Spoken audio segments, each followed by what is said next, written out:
नमस्कार, मी Gauri Suryavanshi. S Marathi news मध्ये आपलं स्वागत. वळूयाच्या बातमीपत्राकडे.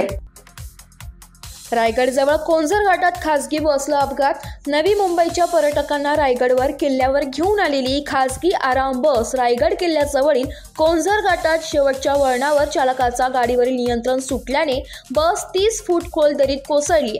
मात्र सुदैवाने कोणीही जखमी झाले नाहीये.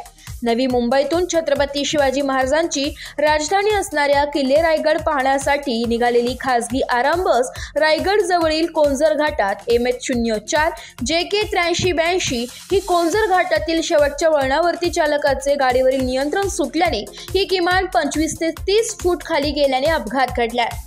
रायगड किल्ला पाहण्यासाठी निघालेल्या बसमध्ये 44 प्रवासी होते. सुदैवाने अपघातामध्ये कोणीही जखमी झाले नाहीये.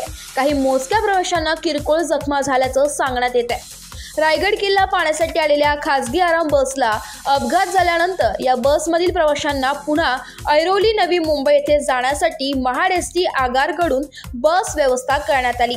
रायगड किल्ला पाहण्यासाठी आलेल्या खासगी बसला रायगड किल्ल्याजवळील कोंझर घाटात अपघात झाला असून सुदैवाने या अपघातात कोणी जखमी झाले नसले तरी या रस्त्यावरील अपघाताला राष्ट्रीय महामार्ग खात्याचे अधिकारी जबाबदार असल्याची प्रतिक्रिया यावेळी तेथे उपस्थित असलेल्या असंख्य वाहन चालकांनी दिली आहे. या मार्गावर अवघड वळणे व धोकादायक घाट असताना कोणत्याही ठिकाणी दिशादर्शक फलक अथवा रात्रीच्या वेळेस रेडियमच्या लाल रंगाच्या पट्ट्या व साईड पट्ट्या दिसण्यासाठी फ्लॅशर नसल्याने यापूर्वी देखील त्यावर असंख्य अपघात झाले.